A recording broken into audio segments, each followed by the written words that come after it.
Yo, what is up mga kuys?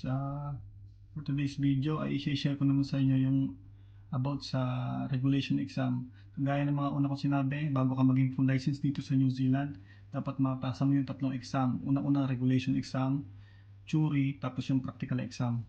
Para po sa akin, recommendable po na unahin niyo po ang regulation exam kasi sa practical na exam tsaka sa theory exam, meron po mga kasama na regulation na galing sa regulation exam. Kaya po mas recommended ko po sana sa inyo na kunin niyo po yung regulation exam. So, ano ba yung regulation exam? Dito sa New Zealand kasi may iba silang standard.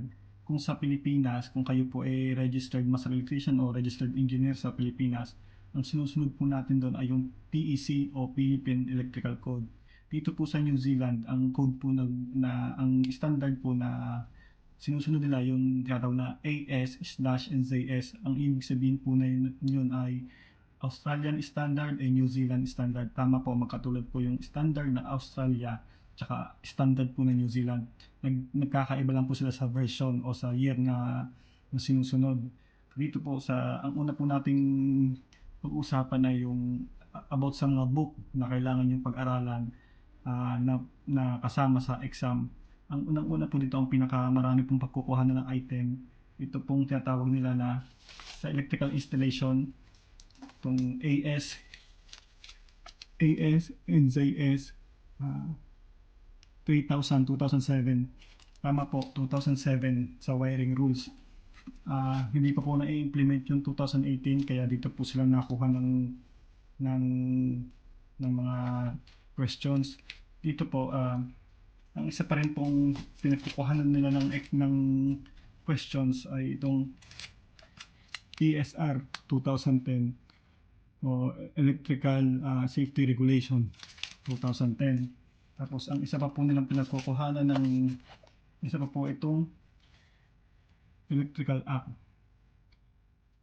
of 1992. Meron pa po silang ito po yung mga maraming item na pwedeng pagkuhanan ng question ng EWRB kasama pero meron pa po siya mga kasama yung mga ibang standard kagaya po ng ito pong AS and ZS 3760 2010. Ito naman po yung sa mga appliances po sa safety inspection and testing.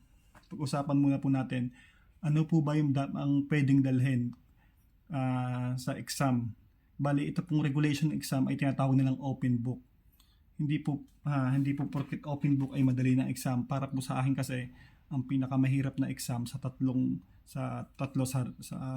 regulation, theory at practical, ang pinakamahirap po para sa akin yung regulation. Kaya po mas recommended ko pong kunin niyo muna po ang regulation bago po ang theory o kaya practical kasi po sa theory sa practical may nakakasama pong regulation exam. So, sa exam po, during the exam, allowed po kayong magdala ng book.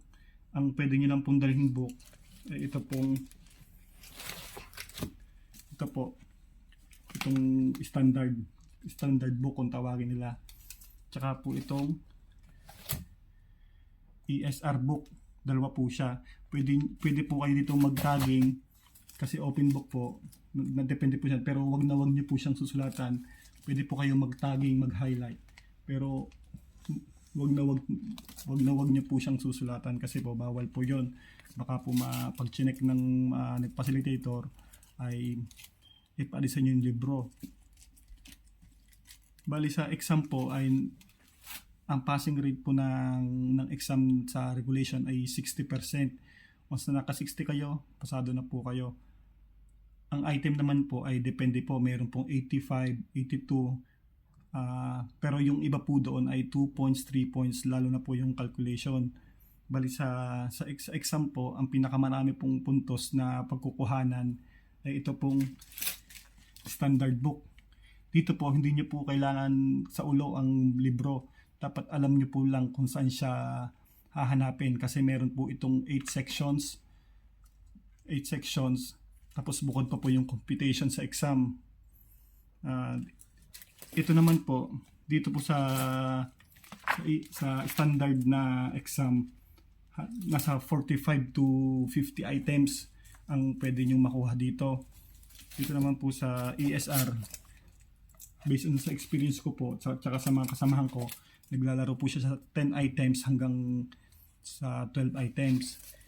Dito naman po sa ACT, 3 to 5 items po. Ito po ay hindi nyo siya pwedeng dalhin sa during the exam. Pero ito pong libro na to, tsaka po yung sa itong libro na to, tsaka yung mga ibang standard po sa ECP, mga ECP, meron naman po siyang meron po siyang attachment sa computer, kasi po dito po sa New Zealand exam sa EWRB, computerized po yung ating exam, kaya meron po siyang mga link. Bali ang pwede niyo na pong dalhin o allowed kayo maglagay itong ASR book tsaka standard book.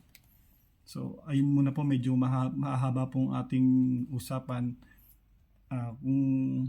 Kung kayo po ay naghahanap po ng ibang reviewer, yung mga PDF, i-follow nyo lang po ako, tapos po i-message nyo lang po ako, tapos isa-send ko po sa inyo yung mga reviewer na ginamit ko para makapasok po sa exam.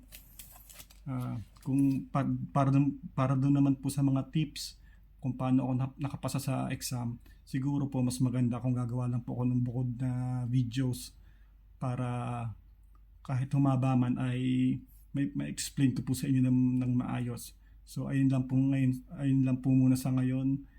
Good luck po. Sana po ay lahat po tayo ay maging registered electrician dito sa New Zealand.